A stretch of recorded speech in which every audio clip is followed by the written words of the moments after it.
Find the relation between X and Y. एक relationship आपको निकालना है किसके बीच में, एक्स एंड वाई के। रिलेशन का मतलब क्या हो गया, इक्वेशन।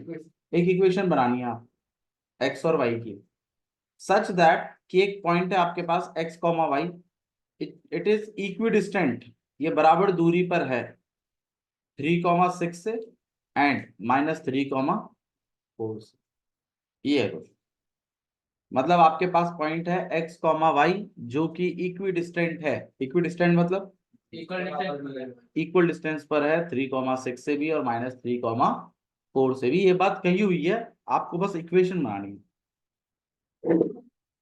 तो आइए क्वेश्चन रेडी कर लेते हैं भाई। एक पॉइंट है हमारे पास एक्स कॉमा वाई, वो आपके पास 3,6 से और -3,4 से। अब ये पॉइंट ए है, यहाँ पर भी है, और ये पॉइंट सी है। ये ए से और बी से बराबर दूरी पर है। कौन सा पॉइंट, पॉइंट सी। ऐसा क्वेश्चन कह रहा है, आपको इक्वेशन जनरेट करनी है, तो इक्वेशन तो इसी से बन जाएगी कि ए सी इक्वल है किसके, बी से। ये बात है, क्वेश्चन कह तो रहा है कि जो सी पॉइंट है आपका वो ए से और बी से बराबर दूरी पर है। तो अगर ए और बी दोनों से बराबर दूरी पर है अगर आपका सी पॉइंट, तो इसका मतलब ए सी और बी सी आपस में कैसे इक्वल। ठीक है, अब ए सी कैसे निकालेंगे वो बताइए। वैसे तो आपको नहीं पता ए सी कैसे निकालें। एक्स अंडर रूट में X one minus Y one का स्क्वायर, x2 - x1 का whole square. X two minus X आपका आप लास्ट क्लास में आए थे, कितने दिन हो गए छुट्टी मारते हैं, लगातार मारी लोग। अब 2 दिन से, पिछले 2 दिन से क्लास में नहीं, और मैं वीडियो भी नहीं देखी। बहुत बढ़िया भाई। ए सी का डिस्टेंस कैसे निकालेंगे, under root of x2 - x1 का प्लस y2 - y1 का इक्वल टू में बी सी। बी सी के लिए क्या लिखेंगे हम, वही वाली बात, x2 - x1 का प्लस y2 - y1 का। अब x2 का रोल कौन प्ले कर रहा है, ए सी में। मैंने कहा था अल्फाबेट्स को आगे रखना है, तो हम यहाँ पे रखेंगे x-3 का प्लस y-6 का अंडर रूट के अंदर। अब इसका b और c का होता है x+3 का एंड प्लस y-4 का। ये अल्फाबेट आगे रखने मतलब देखिए जब मैं इसकी और इसकी बात करता हूँ तो आप बोलोगे भैया ये x1 y1 है और ये क्या है, तो आप x को आगे रखेंगे और 3 को, वही क्या मैंने, बाई चांस मान लीजिए आपका x यहाँ होता ऊपर और ये आपका कुछ 3 होता, तो इस केस में भी मैं आपसे कह रहा था कि देखो किसी को भी आगे रख सकते हैं, लेकिन जिसको एक बार आगे चला दिया ना उसका y भी आगे ही रखा जाएगा। तो मैं आपसे ये कह रहा था कि अल्फाबेट को आगे रखते हैं, उससे क्या होता है ना कि देखो मैं आपको चीज समझाता हूँ। देखो ऐसा हो सकता है कि नंबर में माइनस हो, इसको थोड़ा समझ लीजिए मैं क्यों अल्फाबेट्स के बारे में कहता हूँ। और मान लीजिए ये ऐसा है, अब जब आप इसको रखोगे डिस्टेंस निकालोगे तो अंडर रूट क्या चीज करोगे आप, x2 माइनस x2 - x1, तो x2 किसको रखोगे, एक्स x को। अगर मान लीजिए किसी बच्चे का मन किया कि नहीं मैं तो -3 को रख लेता हूँ, -3 को रखो इसका। माइनस सिक्स अबे एक्स एक्सों को करना है यार, वाई वाइयों को करना है, क्या है ये फॉर्मूला नहीं पढ़ रहेगा तुम, बताओ। माइनस एक्स सही है, और प्लस, सिक्स माइनस वन। तो इसमें तो कोई प्रॉब्लम नहीं है। इसमें बताओ कौन सी आइडेंटिटी लगाओगे, बता। ए माइनस बी लगवाना, एक बार लगवा दो बस पहले। बताओ ए का स्क्वायर कैसे? -3 का स्क्वायर -x का स्क्वायर हाँ, प्लस x का स्क्वायर -2 -3 into ऐसे लिखना पड़ेगा कि ये तो मेरा ए है, माइनस के साथ ये बीच में माइनस है, और ये मेरा क्या है, बी। तो ये ए माइनस बी का होल स्क्वायर आया प्रीत। ये एक इंपॉर्टेंट चीज है जो आपको पता होनी चाहिए। बाई चांस कभी भी अगर कोई ये कहता है कि यार इसमें लगाओ ए माइनस बी का होल स्क्वायर, अच्छा इसमें बताओ कौन सा फॉर्मूला लगाओगे, बता रही है प्रीत? आगे आ जा, पीछे बैठने का तेरे को बहुत शौक है, पूछ रहा हूँ मैं, बता नहीं रहा। आगे आ जाओ, नहीं पता चल रहा तो आ जाओ, और आगे जाइए, पीछे में बैठा कर नहीं पता है, बताओ। ए का रोल कौन प्ले कर रहा है, बी का, इसे बताइए, इसमें कौन सी आइडेंटिटी लगाओ, ए का रोल कौन प्ले कर रहा है, बी। नेक्स्ट, ठीक है। तो आप इस माइनस से परेशान ना हो, इस पूरे को ही कंसिडर कर लीजिए, और ये फॉर्मूले का माइनस है और ये वैल्यू, ठीक है। तो इसका फॉर्मूला एक्सपेंड कराना, बताओ क्या लिखूं,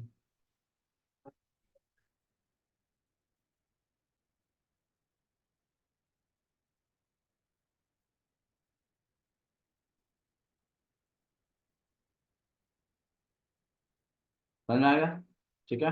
तो इन चीज़ों को थोड़ा ध्यान रखिए, ये यूज होंगे कहीं ना कहीं। चलिए इस पर कवर करते हैं वापस से। तो हम यहाँ पर है, अगर हम वो अल्फाबेट को आगे रखें और नंबर के आगे चाहे बेशक नेगेटिव आ जाए, तो माइनस माइनस प्लस बन जाएंगे, और कभी भी ऐसी दुविधा नहीं आएगी जैसे अभी आ रही है। लेकिन इन केस कभी आ जाए तो आप इसको ऐसे ही सॉल्व करेंगे जैसे मैंने बताया। अब इसमें बताओ, ए माइनस बी का होल स्क्वायर, ए का स्क्वायर, अच्छा पहले तो रूट से रूट कट गया, या स्क्वायरिंग बोथ साइड करके भी आप काट सकते हैं। हाँ जी बताइए, अब ए माइनस बी का होल स्क्वायर कैसे होगा, एक्स स्क्वायर प्लस, बताइए ना, डायरेक्ट वैल्यू बताइए,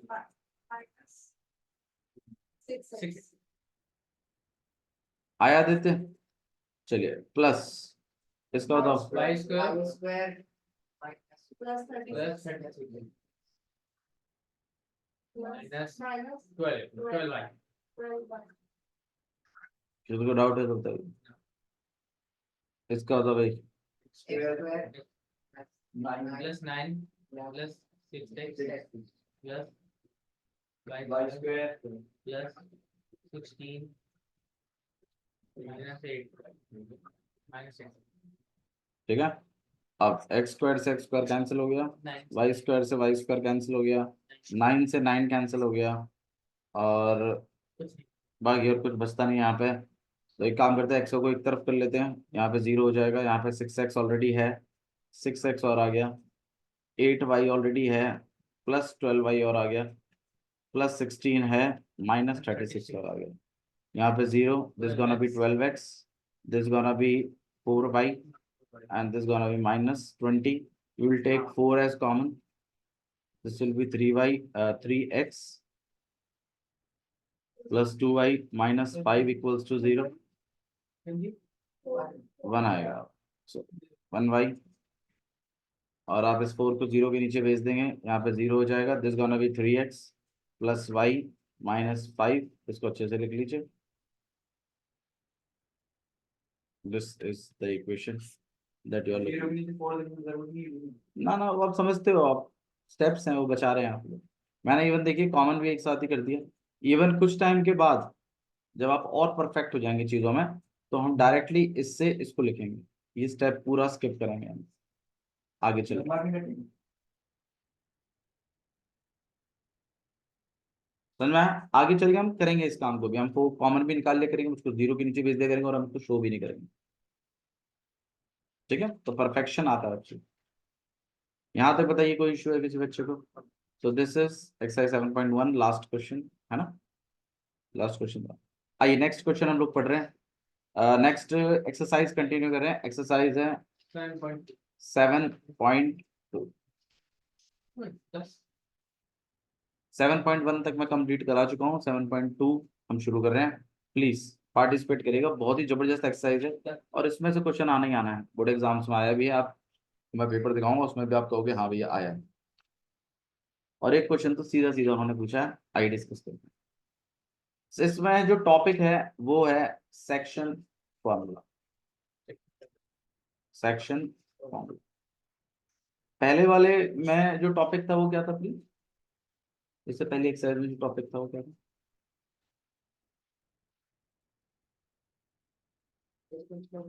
डिस्टेंस फॉर्मूला। उसके बाद हमने कोलिनियर का कंसेप्ट पढ़ा था और फिर हमने 7, 8, 9, 10 जो चारों क्वेश्चन हैं जो चारों के चारों इंपॉर्टेंट है उनको किया है। ठीक है, इस एक्सरसाइज 7.2 में अगर आपको सीखना है तो ये चीज आपको सीखनी पड़ेगी, सेक्शन फॉर्मूला। सेक्शन का मतलब क्या होता है? डिवीजन। सेक्शन का मतलब क्या होता है? डिवीजन। देखो आप लोगों ने चैप्टर की शुरुआत करी थी, वो शुरुआत करी थी आपने पॉइंट से, सही है। उसमें फिर आपने ये पढ़ा था कि एक एक्स की वैल्यू होती है और एक वाई की वैल्यू होती है। एक्स की वैल्यू को एब्सिसा, वाई की वैल्यू को ऑर्डिनेट। एक्स की जो वैल्यू है वो वाई एक्सिस से दूरी बता देती है और वाई की जो वैल्यू है वो एक्स एक्सिस से दूरी बताती है। दो कोऑर्डिनेट एक्सेस होती हैं, दोनों कोऑर्डिनेट एक्सेस ओरिजिन पर कट करती हैं, कार्टेशियन प्लेन को 4 भागों में बांटती हैं और हर भाग को क्वाड्रेंट कहते हैं। उसके बाद ये सब आपका 9th का था मामला और ये सब आपने basic as a basic important उठाया इसमें से। फिर आपने पहली एक्सरसाइज शुरू करी, उसमें आपने एक टॉपिक पढ़ा, वो था डिस्टेंस फॉर्मूला। डिस्टेंस फॉर्मूले का काम क्या था? दो पॉइंटों के बीच में डिस्टेंस निकालना, सही है। फिर उस पर आपने पूरी एक्सरसाइज कर डाली कि जी अगर 3 पॉइंट है और अगर पहले वाले दो का, दूसरे वाले दो का, दूसरे वाले पॉइंटों का और टोटल का डिस्टेंस अगर इक्वल आता है तो ये तीनों के तीनों पॉइंट क्या कहलाते हैं? Collinear point. कोलिनियर पॉइंट वो पॉइंट होते हैं जो एक ही सिधाई में होते हैं। जो पॉइंट सिधाई में नहीं होते उनके बीचों का डिस्टेंस अगर प्लस करें तो टोटल डिस्टेंस के बराबर नहीं आता। ये टॉपिक मैंने आपको कराया था, कोलिनियर नॉन कोलिनियर। उसमें फिर आपको आइसोसेलेस ट्रायंगल का क्वेश्चन कराया। फिर आपको ये कंसेप्ट भी बताया था कि जो पॉइंट एक्स एक्सिस पे लाई करते हैं उसका फॉर्म कैसा होता है? एक्स कॉमा 0 फॉर्म का। और जो पॉइंट आपके वाई एक्सिस पे लाई करते हैं उसका फॉर्म होता है 0 कॉमा वाई। ये सारी बातें हमने कराई। अब जब आपने दो पॉइंटों के बीच में डिस्टेंस निकाल लिया, अब शुरुआत होती है कि वो डिस्टेंस जो आप निकाल रहे हैं दो पॉइंटों के बीच में, वो ए बी डिस्टेंस है। अगर ये A B distance, close this gate, अगर ये ए बी डिस्टेंस, ये ए बी डिस्टेंस किसी तीसरे पॉइंट द्वारा, कोई सी पॉइंट, ये ए बी डिस्टेंस अगर किसी सी पॉइंट द्वारा बांटा जाए किसी रेशो में, m1 रेशो m2 में अगर बांटा जाए तो हम इस सी पॉइंट के कोऑर्डिनेट निकाल सकते हैं। मतलब यह है कि अगर आपको स्टार्टिंग पॉइंट दिया हुआ है, आपको लास्ट वाला पॉइंट दिया हुआ है और किसी एक पॉइंट ने बीच में आके इस दूरी को छोटे छोटे भागों में बांटा है, जिसका आपको लेंथ तो नहीं पता लेकिन हाँ रेशो पता। क्या पता है? रेशो। तो आप उस पॉइंट के, जिसने बांटा है, उस पॉइंट के कोऑर्डिनेट निकाल सकते हैं। मतलब अगर आपको स्टार्टिंग पॉइंट गिवन है, let it be x1 and y1, last वाले पॉइंट को आप क्या मानते हैं? x2 and y2। जो रेशो है मैंने इस केस में क्या माना हुआ है? m1 ratio m2। तो आप इस सी पॉइंट का, जिसने बांटा है, उसका क्या निकाल सकते हैं? कोऑर्डिनेट। क्या निकाल सकते हैं उसका? कोऑर्डिनेट। ठीक है, तो लेट इट बी एक कोऑर्डिनेट को मैं x और y मान रहा हूं। ठीक है, तो इस सी पॉइंट के कोऑर्डिनेट्स को निकालने के लिए जो फॉर्मूला यूज होगा वो फॉर्मूले का नाम ही क्या है? सेक्शन फॉर्मूला, मतलब बांटने वाला formula। वो जो पॉइंट बांटेगा ना उसके कोऑर्डिनेट निकालने के लिए फॉर्मूला है ये। ठीक है, अब जो वो पॉइंट है उसमें दो वैल्यूज हैं एक्स और वाई की, तो दो फॉर्मूले हैं, एक एक्स का है और एक वाई का है। एक्स का फॉर्मूला देखिए m1 को मल्टीप्लाई करेंगे आप x2 के साथ प्लस m2 x1 अपॉन में m1 प्लस m2। मतलब जब हम x की वैल्यू निकालेंगे तो y का जिक्र नहीं होगा, सिर्फ किसका जिक्र होगा, x1। x की वैल्यू निकाल रहे हैं। अब एक चीज और ध्यान रखिएगा, रेशो हमेशा उल्टे वाले x से मल्टीप्लाई होता है, ये शॉर्टकट है याद रखना, वरना बच्चे परेशान होते हैं। m1 x2 m2 x1 अगर आप ऐसे याद कर लो तो भी ठीक है, वरना ऐसे याद रखिए क्रॉस में मल्टीप्लाई होता है हमेशा। अब m2 किससे होगा फिर, x1 से, तो ये किया अपॉन में m1 प्लस m2। यहाँ m1 m2 क्या रेशो, उस पॉइंट द्वारा वो पूरी लेंथ किसी रेशो में बांटी है ना आपने, ये वो रेशो। ऐसे y के लिए क्या है, m1 y2 plus m2 y1 upon में ये y की वैल्यू और ये किसकी वैल्यू x। ठीक है, तो अगर कोई लेंथ की स्टार्टिंग और एंडिंग पॉइंट दिए हुए हैं और अगर कोई तीसरा पॉइंट आके उस लेंथ को बांटे किसी रेशो में जो कि दी हुई है, तो उस पॉइंट के क्या निकाले जा सकते हैं, कोऑर्डिनेट्स। क्या निकाल सकते हैं उसके कोऑर्डिनेट्स। ठीक है, एक क्वेश्चन करते हैं, देखिए क्वेश्चन बिल्कुल आपकी एक्सरसाइज का ही है, एक्सरसाइज 7.1 क्वेश्चन नंबर फर्स्ट। देखिए क्वेश्चन को, find the coordinate, find the coordinate of the points, find the coordinate of the points which divides the join of -1, 7 and 4, -3 in the ratio 2:3। Aditya meaning बता दीजिए आप चीज का क्या है। हमें कोऑर्डिनेट फाइंड करने हैं जिनके हमें उस पॉइंट के find the coordinate of the point, उस पॉइंट के क्या निकालिए, कोऑर्डिनेट निकालिए जो डिवाइड कर रहा है जॉइन ऑफ -1, 7 एंड 4, -3। मतलब -1, 7 और 4, -3 द्वारा जो जॉइन हुआ है, जॉइन मतलब लाइन सेगमेंट जो बना है, उस लाइन सेगमेंट को एक पॉइंट जो है वो डिवाइड कर रहा है किस रेशो में। आप मुझे उस पॉइंट की क्या बताइए, आप इसका डायग्राम बनाओ, कैसे बनाओगे इसका डायग्राम, करो। नहीं डायग्राम बनाओ कर दो, एक सीधी लाइन है बीच में पॉइंट बना सॉल्व भी तो करना है।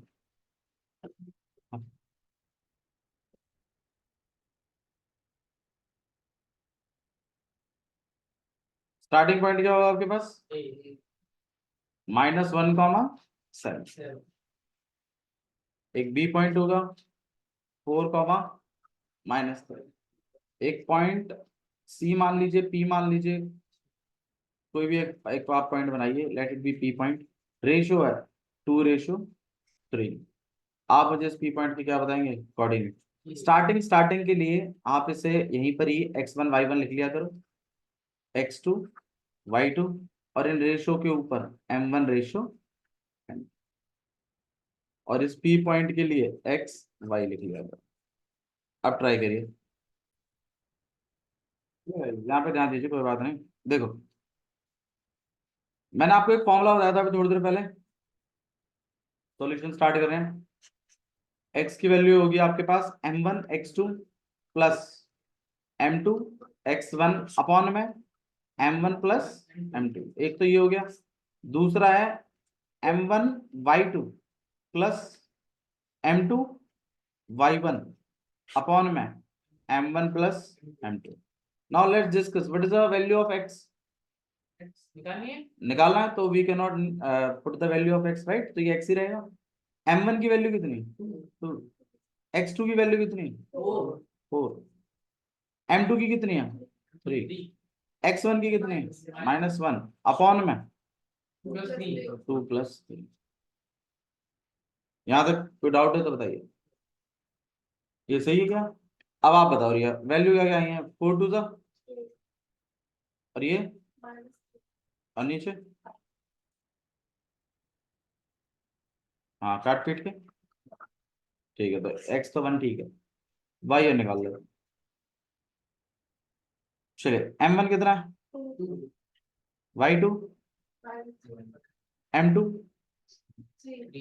y1 अपॉन में कितना हो जाएगा, प्लस प्लस माइनस कितना हो जाएगा, तो कितना लिखो, क्यों, अरे क्या डाउट लग रहा था जो सॉल्व ही नहीं किया आपने, तो कैसे बनेगी बात, तो x इक्वल टू, सही है, सिंपल है, कोई ऐसी बड़ी बात नहीं है। अब आप थोड़ा सा ना एक चीज और गौर करें, देखो ये चीज अगर आप समझ गए ना, क्योंकि क्वेश्चन इस पे ही आएगा, डिस्टेंस फॉर्मूला इस पर, सेक्शन फॉर्मूले पे बनते हैं क्वेश्चन, आपको भी पेपर में अगर क्वेश्चन आएगा तो सेक्शन फॉर्मूले पे ही बनेगा। अब आप मुझे बस एक चीज बता दो, स्टार्टिंग पॉइंट कितना था,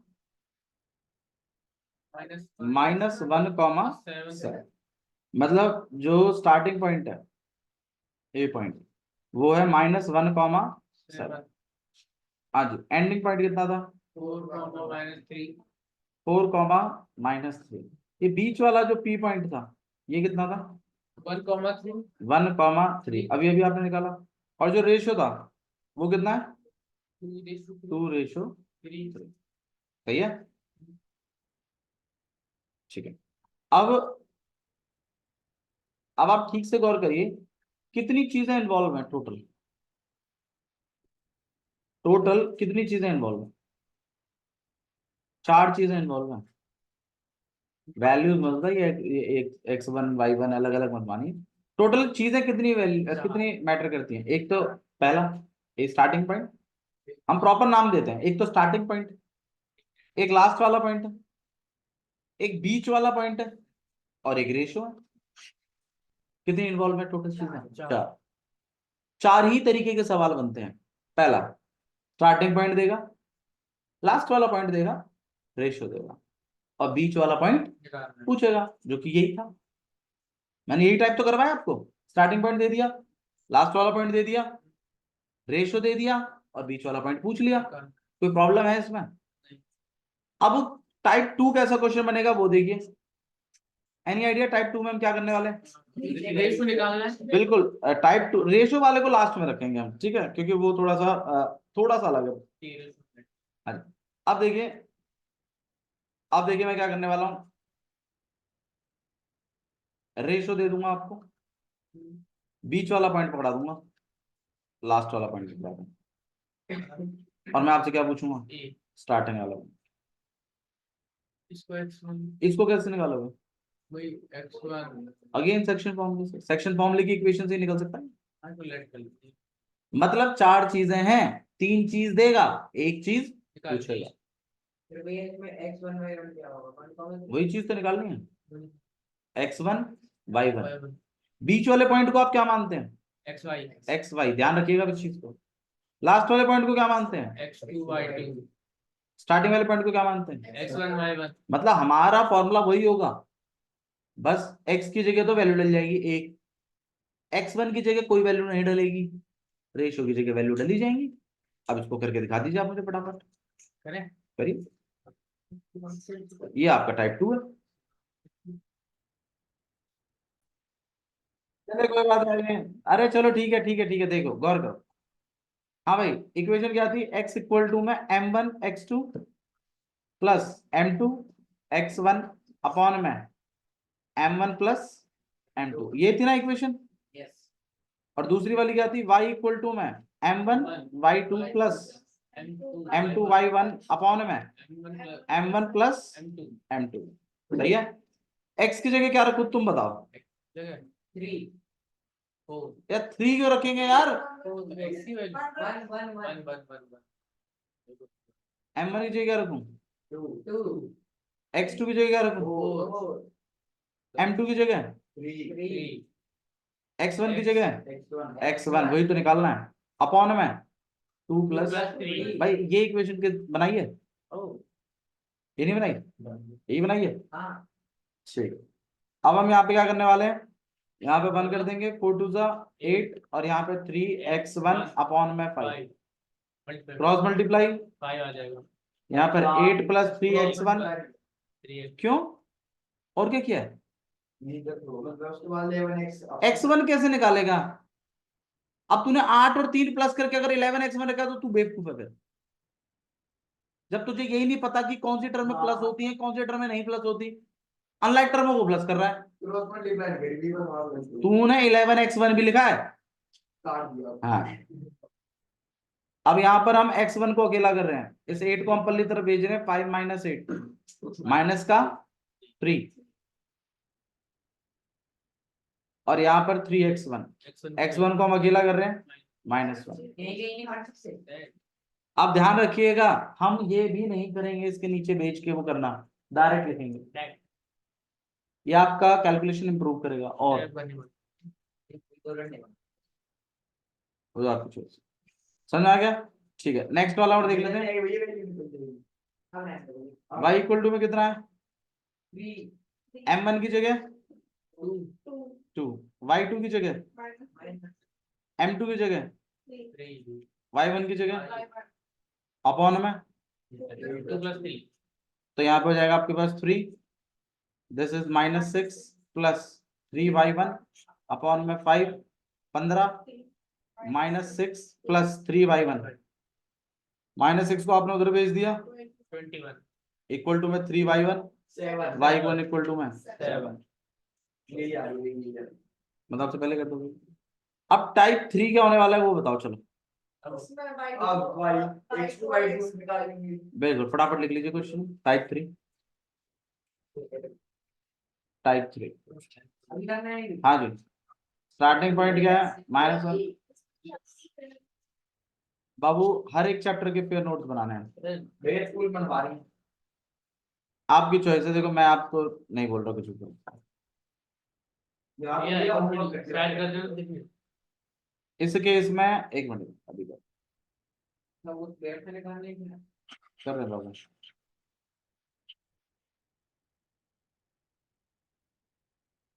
ये रहा आपका टाइप 3, स्टार्टिंग पॉइंट दिया हुआ है, बीच वाला पॉइंट दिया है, रेशो भी दिए हैं, लास्ट वाला पॉइंट पूछा। तो मतलब आपको x1 y1 है, xy है, m1 रेशो m2 है, लेकिन क्या नहीं है x2 एक्टिंग पॉइंट ये निकालना।